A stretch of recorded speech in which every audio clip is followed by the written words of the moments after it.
Assalamualaikum warahmatullahi wabarakatuh. Salam, Om Swastiastu, Namo Buddhaya, Salam Kebajikan, Rahayu, Rahayu, Rahayu.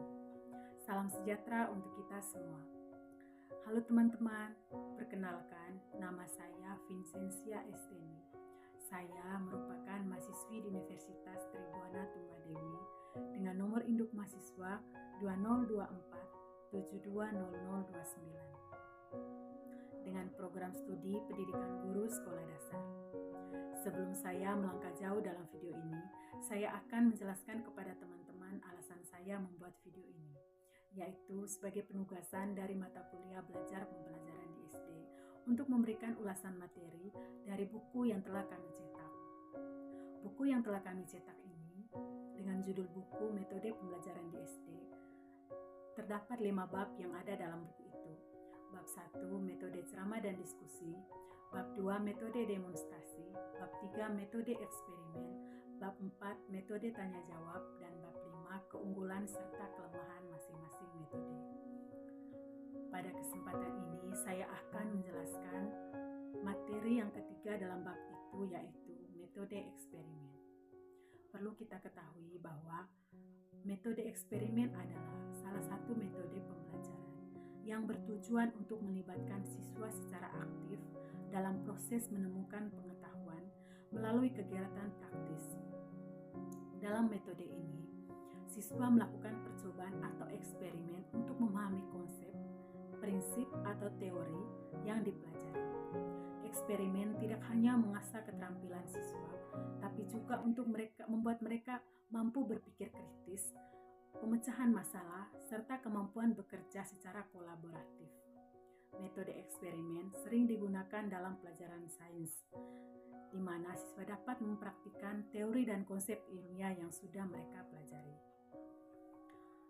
Karakteristik utama metode eksperimen adalah kegiatan yang menuntut siswa untuk mengikuti langkah-langkah tertentu untuk mendapatkan data dan hasil yang dapat dianalisis secara ilmiah.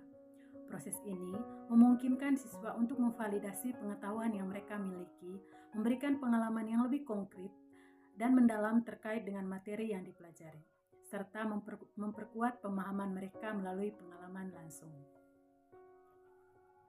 Salah satu karakteristik penting dari metode eksperimen adalah bahwa siswa diharuskan untuk mengamati perubahan atau hasil yang terjadi selama percobaan berlangsung.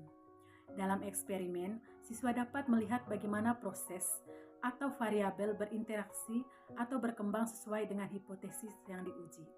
Proses ini memungkinkan mereka untuk membuat koneksi antara teori yang dipelajari dan realitas yang terjadi di dunia nyata. Misalnya, dalam eksperimen mengenai pengaruh suhu terhadap laju reaksi kimia, siswa akan melihat sendiri bagaimana perubahan suhu dapat mempercepat dan atau memperlambat reaksi tersebut.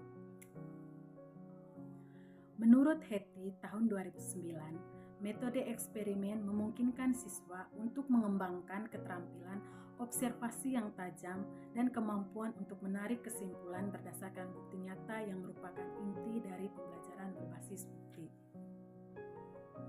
Dalam metode eksperimen ada beberapa kelebihan dan kekurangan. Yang pertama, saya akan menjelaskan kelebihan metode eksperimen.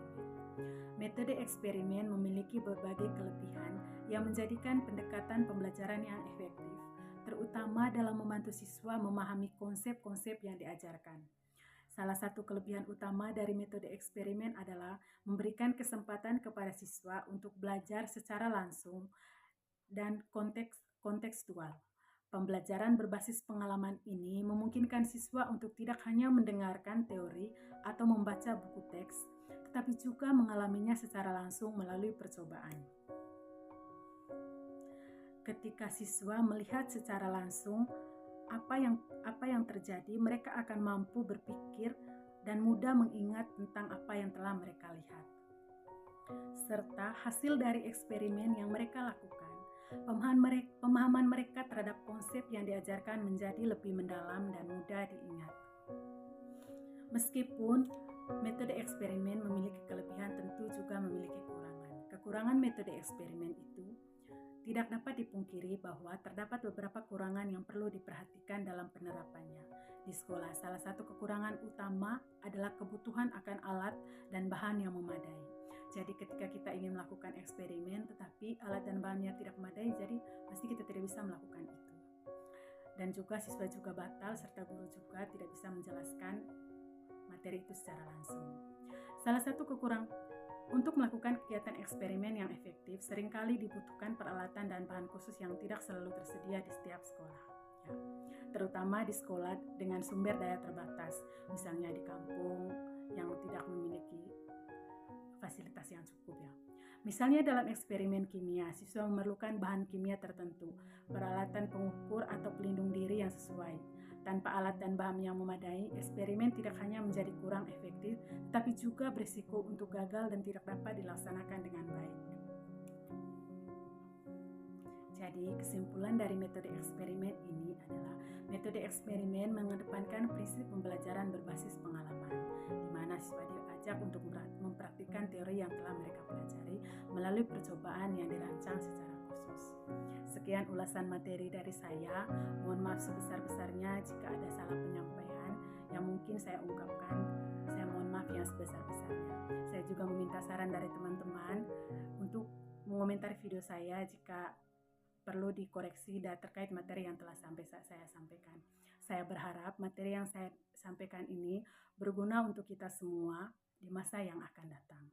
Sekali lagi terima kasih banyak atas perhatian. Assalamualaikum warahmatullahi wabarakatuh.